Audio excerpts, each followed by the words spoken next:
يلتقيان بينهما برزخ لا يبغيان فبأي آلاء ربكما تكذبان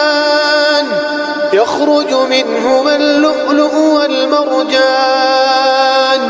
فبأي آلاء